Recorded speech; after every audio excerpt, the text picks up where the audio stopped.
Hey guys, welcome back to my channel.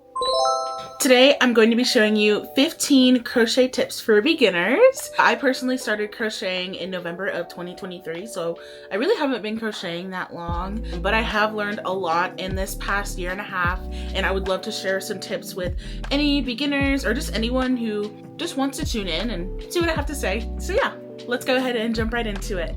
Tip number 1, figure out what type of crochet that you like to make. Whether it be amigurumi, granny squares, blankets, wearables, just figure out which one you personally like to make.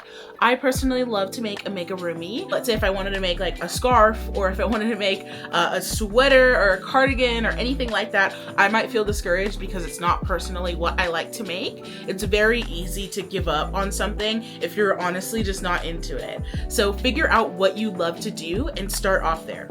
Tip number 2. Do not, trust me, do not try to make a single crochet blanket. Just trust me. You will want to cry unless if you have a million years of free time. Do not do a blanket with single crochets. You want to do different types of stitches. Let's say if you wanted to use like a double crochet, half double crochet, triple crochet, those would be better. Maybe if you wanted to use some granny squares, that would be great. But if you do a single crochet, it is going to take you forever and you're probably not going to finish it, if I'm being honest. So if you do make a blanket, just try out some other methods to it. And honestly, it gives it a whole lot more personality, and it's a lot easier to get through if you use anything but the single crochet. Not to mention it'll make your project go by a whole lot faster. Tip number 3. Try not to make something super complicated your first try. If you're making plushies, I recommend sticking to something that's no-sew. For example, I love making these little mini bears because they're no-sew and they work up pretty fast. So I'm not spending a whole lot of time sewing things together or trying to learn a whole bunch of new stitches just to make something super simple. I do have a YouTube tutorial out for these if you'd like to make them as well. But this is just an example of something that's better to make when you're first starting off making plushies. If you make a plushie with a whole bunch of different parts and pieces, that may not be the best thing. If you're starting off making wearables, I would try to make something that is more simple. Like if you wanted to make a scarf or maybe a beanie, that may be easier than making like a sweater or a cardigan, unless if you're making it out of granny squares. Granny squares are pretty easy to work with, but you will have to end up sewing them or joining them all together somehow, so just keep that in mind. Just start off with the simple stuff. I recommend mastering the basic stitches. If anything has something that looks like an algebra equation in its pattern, you probably want to stay away from that for a second. Go ahead and focus on the chain stitch, the slip stitch, single crochet, increase and decrease first. You may be able to even slip in a bobble stitch here and there, especially when you're starting out, but don't go ahead and try and make like a front post double crochet or something that you're like, I have no idea what that is. You can go ahead and try, but I recommend sticking to the basics first and making sure that you get those down. Once you've mastered those few stitches down, that's whenever I would move on to stitches like the half double crochet, the double crochet, and the triple crochet, and then that's whenever you can go ahead and explore some other stitches once you've gotten those down. And also remember, YouTube is going to be your best friend. It's a really great resource to find examples on how to do these stitches from many different people. If someone does it really confusing, you can always jump over to another video of someone that you might understand better. One way that I learned, especially, I didn't learn on YouTube, but I learned with the Wibbles kits. They can be expensive though, so don't get discouraged if you're like, whoa, that's a lot of money. Go ahead and jump onto YouTube and you will basically be able to find anything that you need. Tip number 4. If you are working in the yarn, if you're working in the round, know what is the right side and the wrong side of crochet. So what I've seen a lot of beginners do is I have seen them be like, hey, this is my first plushie. I don't know why it looks so weird. Can someone please help me? And they end up making the whole plushie with the wrong side of the crochet showing, and that's why it looks so weird. So if you start off your crochet with a magic ring, there's gonna be a little yarn tail that's sticking out. You want to make sure that that yarn tail is on the inside of the plushie. So once you start making your plushie and you've done a couple of rounds, the piece will naturally start to curl, and then that's whenever you want to go ahead and flip it inside out. For example, I have a Totoro plushie that I've been working on for my friend. So right now you can see like the stitches look a very specific type of way, but if I go ahead and flip the plushie inside out to the wrong side of the crochet, you see this little nub of yarn, and that's where I started my magic ring.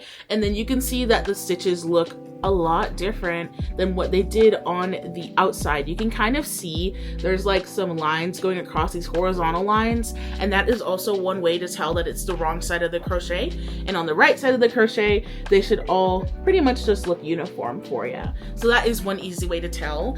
If you are working in rows, it's a little bit harder to tell there's not really like a right side and a wrong side. You just kind of really have to look at it, and biggest thing, look for those horizontal bars and see if they're only on one side or if they're on both sides for you.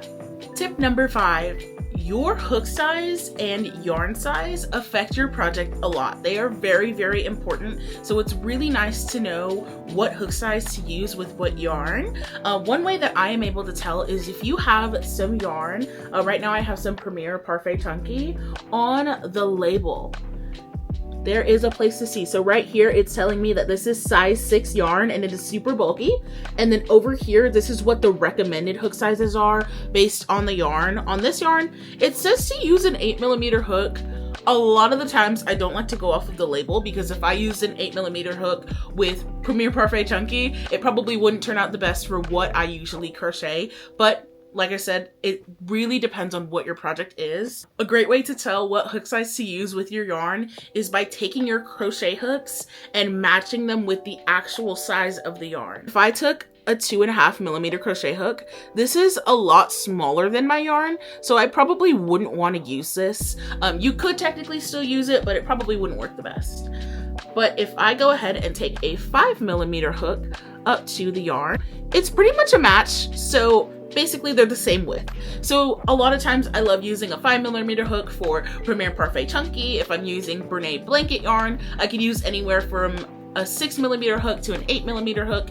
But like I said, it really depends on what you're making. So if I want to make a plushie with really tight stitches, I probably want to make sure that these are around the same size or smaller. But if I want to make something with a bunch of gaps, like if I want to make something with like a holey sweater, or if I wanted to make a blanket with a bunch of double crochets and triple crochets, it wouldn't really matter too much if it's the same size or a little bit bigger. But make sure it's not too big if you don't want any holes, and make sure it's not too small if you don't want super, super tight tension. Tip number 6, try not to work with yarn that is too difficult. So basically what I mean by that is try not to crochet with something that's super difficult to see. Like, don't try to crochet with black yarn on your first try. This is super hard to see. Even if you have the lights on, it's hard to see your stitches where you're working with, especially if you are a beginner. And a lot of experienced crocheters still hate working with super dark yarns or anything that snags a lot, or the yarn that frays a lot, or anything like that. The yarn that I recommend for beginners, I recommend working with a good quality acrylic yarn, one that doesn't fray too much, because you can see your stitches very clearly. They do make what's called easy peasy yarn, or yarn basically that's no fray yarn. You could try that out, and that's super easy to see the stitches with as well. One that I also like working with is Brene blanket yarn. This is a personal favorite of mine, and I know a lot of other crocheters love to work with this too. So this yarn is a lot harder to, I don't think this yarn really frays at all, if I'm being honest. I loved using this to make plushies at first. If you want to make something like super thick, of course it's blanket yarn. You can make a blanket, you can make granny squares, but it is a lot chunkier of a yarn, so your projects are going to be a little bit bigger. But yes, try and stick with stuff that doesn't fray, doesn't snag, and isn't a difficult color to see. Tip number 7.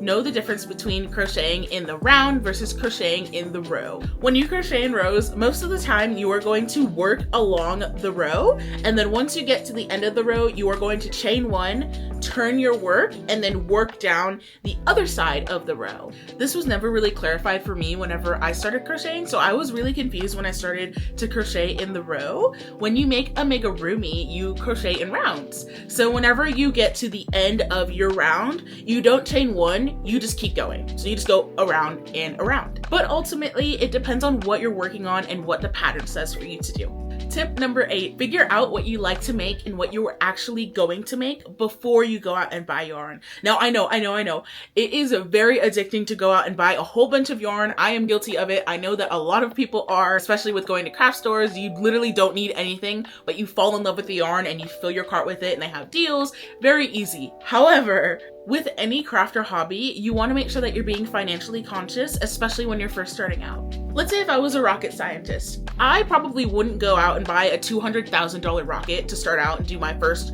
rocket project with or anything like that. I would probably go to the store and buy like a cheap $20, $30 model rocket kit to start off.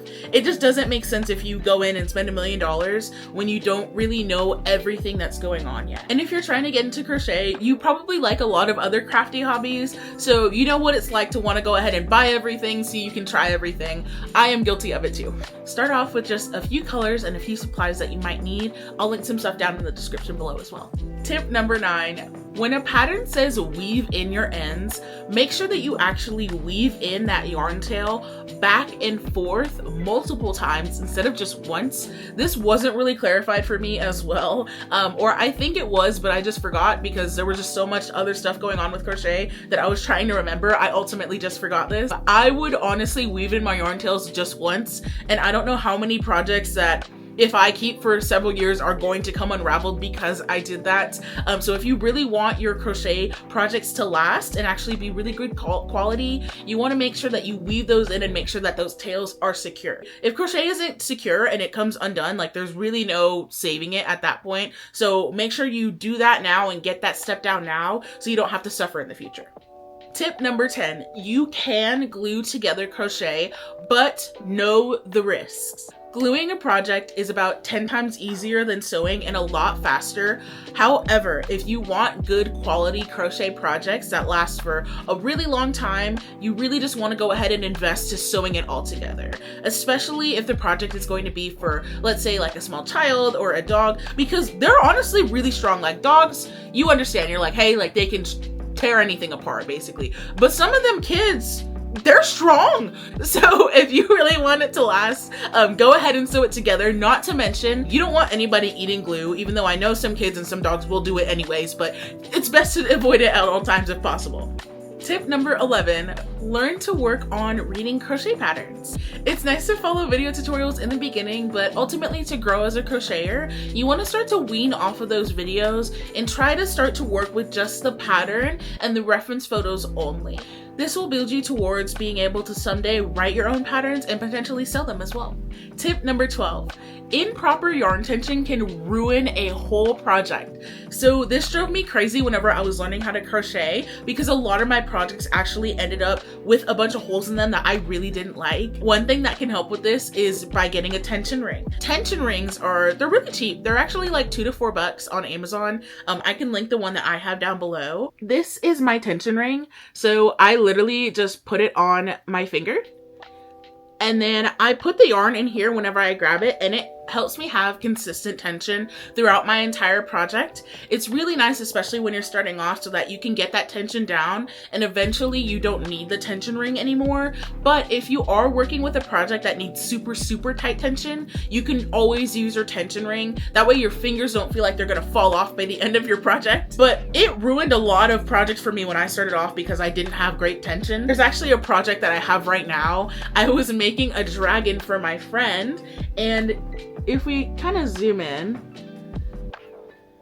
there are a lot of holes in this and it bothers the heck out of me. I want this to be a good quality dragon for my friend. And this dragon did not take like a small amount of time to make. Like this is literally just the body and the tail, and it took me a long time to make. I honestly don't even know if I'm gonna finish that body of the dragon. I might just start all over. So basically all of the time that I used, it's just gone because I made a mistake. I don't want you guys to have to go through that. I don't want you to have to frog an entire project or start over because your yarn tension wasn't up to par. There's not a single thought in my head right now. Anyways, yeah, so make sure that your yarn tension is good so you don't have to start over, waste your time, waste your yarn, waste your energy. Just make sure you have good tension at the beginning and your projects will be great. Tip number 13, crochet can be a really expensive hobby. So honestly, learn to work with what you have, especially when you're starting out. Don't have a stitch marker, use a bobby pin, use a safety pin. don't have stuffing, use leftover yarn scraps. I've also seen videos of people going to Walmart and buying those $5 gigantic teddy bears literally just to rip them open and just use the stuffing. That's awesome because a big box of stuffing, it's really expensive. Like I think a 10-pound box of stuffing is about $30, which that hurts my bank account. I never love going to buy stuffing. I will spend my entire paycheck on yarn, but buying stuffing, I never want to do it. So get creative. You don't always have to have the latest in crochet gadget. You don't have to have the fanciest things in order to make gorgeous crochet. Tip number 14, listen to your body. There have been a ton of crocheters, especially lately, that have been crocheting all day, every day. They're trying to crank out their plushies, trying to crank out products, patterns, everything. Like they have to take a super long break because they end up getting tendonitis in their hands or other related injuries from crocheting too much. Crocheting a lot is fine, but take breaks often. Remember, if you don't take breaks, your body is probably going to take a break for you, and it's most likely not going to be at a convenient time. So take the break whenever you have control over it. And tip number 15, do not let social media intimidate you. Ever since 2020, I feel like there's been like a surge in crochet, and there have been so many people trying to grow a following, trying to make money, trying to make a profit. You may see videos of people crocheting 100 plushies in a week, or markets that they earn $15,000 at, or something ridiculously crazy. But a lot of those people don't show you behind the scenes of how they crochet full time, how they spent the entire year market prepping for one market, or how long they've been crocheting and actually running their crochet business. Or they've been crocheting for several years and that's why they have that experience under their belt. Or honestly, some things they may have just done for the video. It is great to have a goal, but don't feel like you need to be making these accomplishments right off of the bat. Start crocheting because you want to and because you love to do it. But yeah, so don't feel like you have to be like these people. They put a lot of hard work and effort. It's either they're literally spending their entire lives crocheting and putting all of this effort into the business, or they're solely doing it just for social media. Start to crochet because you love to crochet and that's what you want to do. And those are my crochet tips for you guys. I hope you really enjoyed watching the video. Like I said, I'm gonna have all of these products listed down below if you're looking to start off crochet or if you just wanna get into it. But let me know how you felt in the comments, and don't forget to like and subscribe, and I hope to make more videos for you soon. Bye guys.